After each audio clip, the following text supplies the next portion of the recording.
हैं श्री कृष्ण जी, एक प्राण दो देही, और ये है राधा जी, और ये है पुराना बरसाना। जिस तरीके से जय जय श्री राधे बांके बिहारी लाल की जय। साथियों, आज हम आपको लेके आए हैं रावल धाम में। ये राधा रानी जी का प्राचीन और पुराना गांव है। यहीं पर राधा रानी जी का जन्म हुआ। यहीं पर पीछे एक कुंड है, उसके हम आपको दर्शन कराएंगे। यहीं पर राधा बाग है, उसके भी दर्शन कराएंगे। यहीं पर एक प्राण दो देही, दोनों के ही दर्शन, राधा और श्री कृष्ण के दर्शन एक वृक्ष रूप में यहाँ पर हैं, उनको भी हम आपको कराएंगे।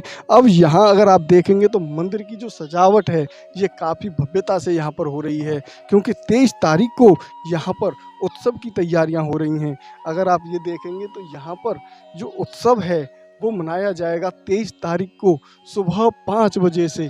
तो ये आप देखें 23 सितंबर 2023, और जो बधाई महोत्सव है वो 24 सितंबर 2023 दिन रविवार को है। और इसका जो स्थान है ये लाडली जी जन्म स्थान रावल धाम मथुरा।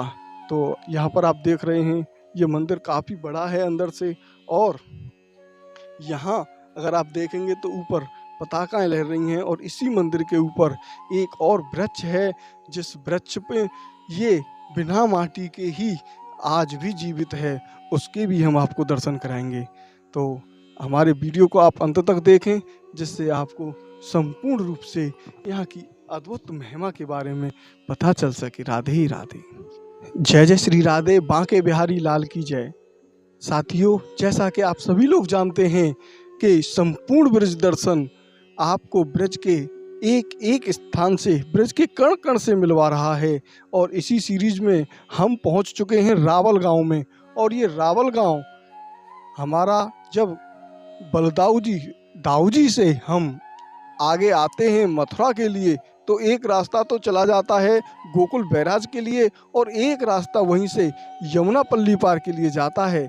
उसी रास्ते पर ये रावल धाम है, इसको पुराना बरसाना कहते हैं।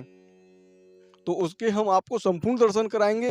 पहले आप ये दर्शन करें, ये हैं श्री कृष्ण जी, एक प्राण दो देही, और ये हैं राधा जी, कारे कृष्ण जी और गोरी राधा जी। तो आप यहाँ पर देख रहे हैं दोनों ही यहाँ पर साक्षात रूप में आपको नजर आएंगे।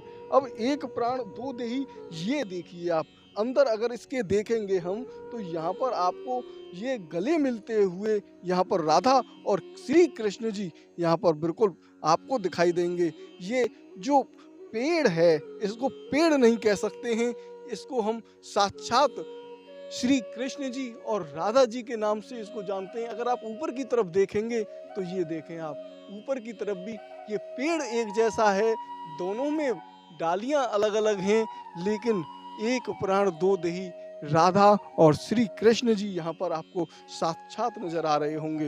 ये देखें, ये राधा जी हैं और ये बिल्कुल श्री कृष्ण जी हैं।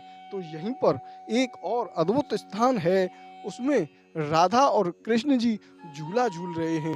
तो ये आप देखेंगे उधर की तरफ, तो हम लेकर चलते हैं आपको और कराते हैं उसके भी आपको अद्भुत दर्शन। तो आप यहाँ पर देखेंगे श्री राधा जी और श्री कृष्ण जी दोनों ही यहाँ पर झूले के रूप में विराजमान हैं। हम आपको यहाँ के अद्भुत दर्शन कराते हैं। ये देखें आप, यहीं पर विराजमान श्री राधा जी और कृष्ण जी यहाँ पर नित्य नित्य इसी स्थान पर झूला झूलते हैं और भक्तों को दर्शन देते हैं।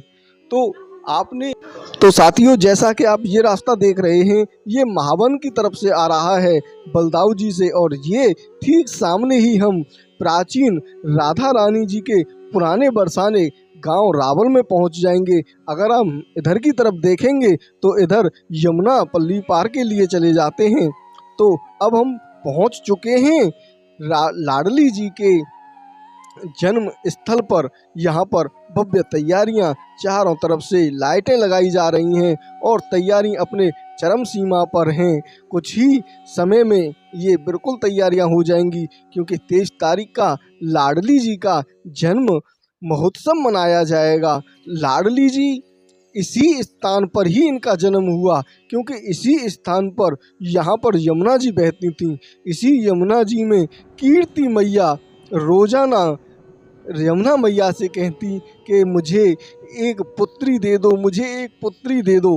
तो एक दिन होता है ऐसा चमत्कार कि एक पुष्प में राधा रानी जी बहती हुई आती हैं और इसी स्थान पर आके रुक जाती हैं। तब कीर्ति मैया ने देखा कि ये तो कोई बच्चा है, तो उन्होंने ये लाडली जी राधा रानी जी उठा ली और पूरे गांव में हल्ला हो गया कि वृषभानु कीर्ति मैया जी के एक लाली हुई है और इनका नाम तब से लाडली जी रखा गया, क्योंकि जो वृषभानु जी थे उनके पास 11 लाख गायें थीं और नंद बाबा जी के पास में 9 लाख गायें थीं। तो सबसे बड़े राजा यही थे। तो कंस का जो डर था, उस कंस के डर की वजह से ये वृषभानु पर्वत पर चले गए। वृषभानु कुंड पर ऐसा एक अद्भुत दिव्य चमत्कार था कि उसे एक वरदान मिला था कि यहाँ पर कोई भी राक्षस जैसा व्यक्ति नहीं आ सकता है। अगर कोई राक्षस इस पर्वत के ऊपर भी जाएगा निकल के, तो वो भी बिल्कुल अलग तरीके से, अगर कहा जाए कि वहाँ उस सीमा में जैसे लक्ष्मण रेखा थी, उसी तरीके से वो जलकर भस्म हो जाएगा।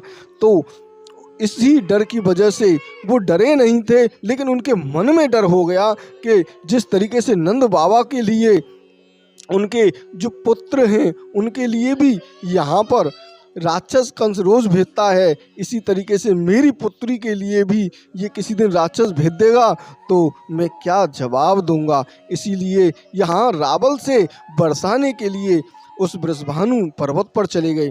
तो इसी तरीके से राधा रानी जी की जो आंखें थीं वो 9 महीने तक नहीं खुली। जब 9 महीने बाद श्री कृष्ण जी का जन्म हुआ, तब नंद बाबा ने सबको निमंत्रण दिया कि हमारे यहाँ लाला हुआ है, लाला हुआ है।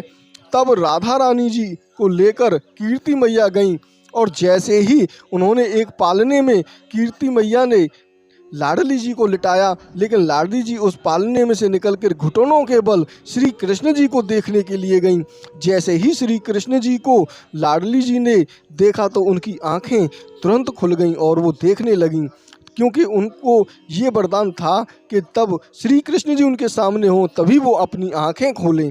तो ये है ऊपर राधा और कृष्ण जी का एक ऐसा वृक्ष है यहाँ पर कि एक जड़ यहीं पर राधा जी की है और एक जड़ कृष्ण जी की है। और ये उसी समय पर पेड़ उत्पन्न हुए थे जब राधा जी का जन्म हुआ था, लेकिन इस पेड़ को यहाँ से कटवा दिया। कटवाने के बाद दोबारा से ये पेड़ इसी मंदिर के ऊपर बिल्कुल दोबारा से उत्पन्न हो गया। यहाँ पर अगर हम देखेंगे तो यहाँ नीचे तक कुछ भी नहीं है, केवल ये मंदिर की जड़ में से ही निकल रहे हैं। मंदिर की दीवार चारों तरफ से पक्की है, न इसके लिए कोई पानी है, न कुछ इस तरीके का कोई खाद बीज यहाँ पर नहीं डाला जाता है।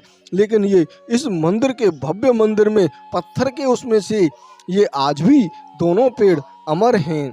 और यहीं पर ये कुंड है, सामने ही यमुना मैया जी बहती हैं। तब इसी कुंड में राधा रानी जी का जन्म हुआ और इसी स्थान पर स्वयंभू ये जो प्रतिमा है, हम इसको प्रतिमा नहीं कह सकते हैं, साक्षात राधा रानी जी का स्वरूप है। यहाँ पर राधा रानी जी के दर्शन करके ऐसा मन प्रसन्न हो जाता है कि जिसका हम वाक्यों में कुछ भी बयान नहीं कर सकते हैं। जब आप राधा रानी जी के दर्शन करेंगे तो आपको ऐसा महसूस होगा जैसे साक्षात राधा रानी जी से आपने मुलाकात की हो। तो बढ़ते हैं हम आगे। एक बार राधा जी को बहुत ज़्यादा गर्मी लगी तो श्री कृष्ण जी ने यहाँ पर उनके लिए झूले का प्रबंध किया। और हमारी राधा रानी जी का जो महोत्सव है वो बरसाने में सुबह 4:15 बजे से प्रारंभ होगा और यहाँ रावल धाम में 5 बजे से प्रारंभ होगा। यहाँ पर संपूर्ण तैयारियाँ हो चुकी हैं। 23 तारीख को सुबह 5 बजे यहाँ अभिषेक किया जाएगा। तो जैसा कि आपने देखा कि हमने आपको बरसाने धाम के दर्शन कराए हैं और ये है पुराना बरसाना। जिस तरीके से पुराना वृंदावन, इसी तरीके से पुराना बरसाना। तो चलते हैं और आपको कराते हैं आगे के और दर्शन। राधे राधे। ने ये वीडियो हमारा अंत तक देखा उसके लिए बहुत बहुत धन्यवाद। अब आप ज़्यादा से ज़्यादा लोगों के पास शेयर करें जिससे वे लोग भी इन अद्भुत दर्शनों के लाभ ले सकें।